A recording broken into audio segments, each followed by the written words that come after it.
Hey guys, welcome to my legal classes. This is Ganesh Pujari, and in the series of Evidence Act, we were focusing on chapter 2, which is all about relevancy of facts. In this series, we have already covered important parts like admission, confession, etc.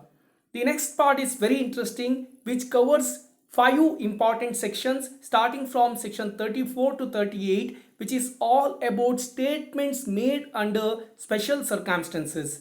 Now, under these circumstances, if statements are made, they are relevant.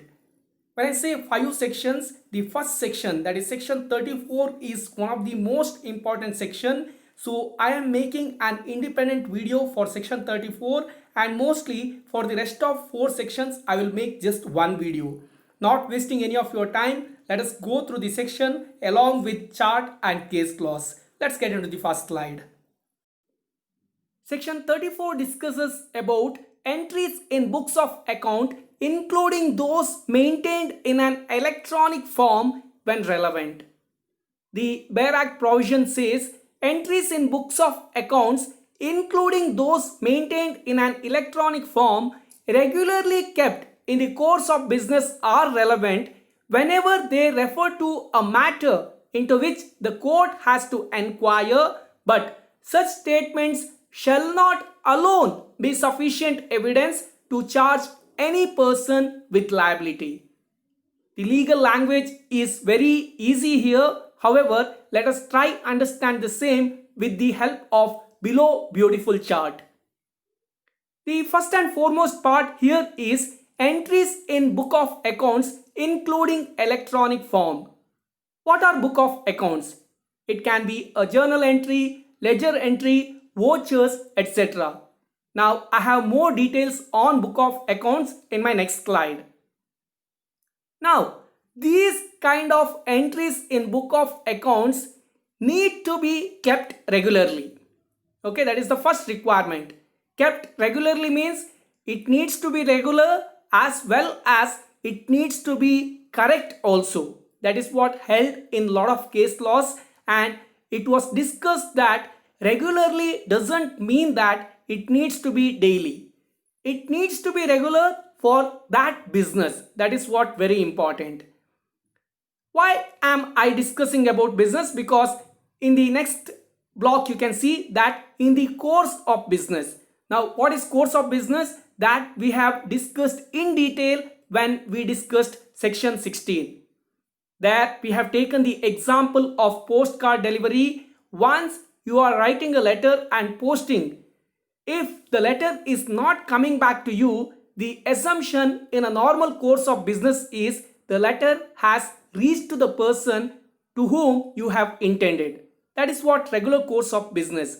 Now, if there are any entries made in any book of accounts or in electronic form which are kept regularly in a course of business, that is relevant. Now, when we are discussing about the regular course of business, we need to refer the important case law, that is Jain Hawala case, where it was held that entries in diaries are not books of accounts. Remember, if you are making some entries in your personal diary, etc., that will not be considered as books of accounts. Though you are maintaining regularly, that is still a diary. The entries in diaries have to be supported by an independent evidence. If there are any such evidence available in the form of diary, in that case, there need to be a very strong supportive evidence. Only then it can be considered as relevant. And where are they becoming relevant? They are becoming relevant whenever they are referred by a court in a matter in inquiry.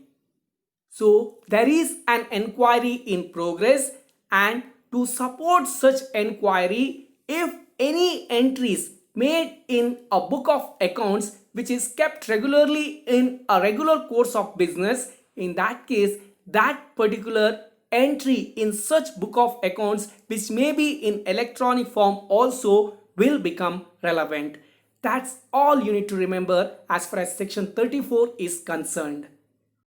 A simple illustration is given in the act itself where A sues B.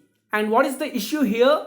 B has to pay 1000 rupees to A as per the entries that A has made in his books of accounts, which is kept regularly in the course of business. Now, whatever entry that A has made is relevant, but they are not sufficient without other evidence to prove the debt from B. Now, the entries made will support to a greater extent, but there needs to be additional evidences also. That is what we need to understand from this. With that, I am taking you to next slide, where we will first understand what is book of accounts, and then I will take you through few important case laws. What is book of accounts? As I have already told, it can be a journal, ledger or supporting vouchers, etc., which is maintained via records or maybe via e-records or the electronic records. The book of account, the original records and books used in recording business transactions are also called as books of account. Now remember, if there are only cash paid entries are available, that cannot be considered as books of account. It says it is a record of sale or other transaction involving credits and debits, and a book containing minutes of cash paid only is not properly a book of account. So the first half, where there is a record of sale or other transaction which involves both credit and debits, that can be considered as books of accounts. But if it has only the entry related to the cash paid, then that cannot be considered as book of account. And as we have already discussed in Jain Hawala case, it was already held that a diary is not admitted as books of account unless and until there is supporting evidence on the same. Otherwise, a diary is not a books of account. To understand this particular section, I am bringing 5 important case laws, and the first one is Ishwar Das versus Sohan Lal, where it was held that admissibility entries in accounts book regularly kept in the course of business are admissible. Now, these are the 3 terms you should always remember. 1. Books of accounts. 2. They need to be kept regularly. 3. They are kept in a course of business. Now, if all 3 are satisfied, in that case they are admissible. However, remember that though they by themselves cannot create any liability, it can create liability to an extent, but it alone cannot create liability at 100% rate. There needs to be additional evidence also. That is the first case law. The next case law, that is Dharamchand Joshi versus Satyanarayana Bajaj. Now here there are 2 important factors coming in. The first one, unbound sheets of paper are not books of account and cannot be relied upon. Why? Because if they are unbound sheets, you can add papers at any time and you can remove papers at any time.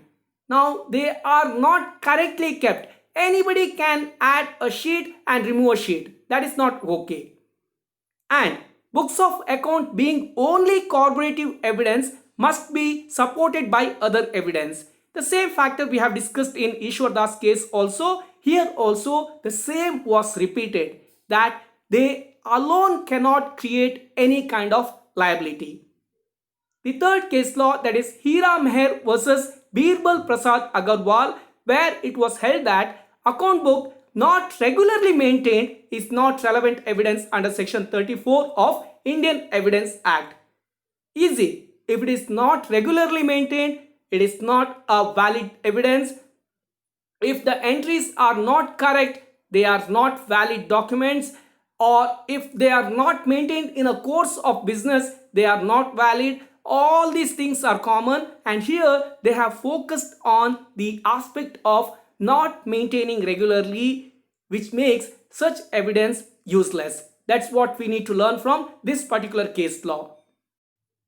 The next case law, where a clerk's job is discussed in the case law of Pule versus Likas, where it was held that a clerk will not make any kind of false entries purposefully, because whatever document he was maintaining at that particular junction in his office could have reviewed by many people who are in his department, and the documents that he was maintaining was not confidential. It was used by many people, and if his employer comes to know that he has made such false entry, it would disgrace him in front of his employer. That way it cannot be simply say that it is a false entry. That is what held in Pule versus Dikas case. So with this case law, we need to understand that the responsibility for any kind of false entry, wrong entry, etc. cannot be simply shifted to someone else. That is what we need to understand. With that, coming to the last case law, that is Jain Plastic Industries versus Gopichand. Here a ledger came to court as an evidence in an enquiry.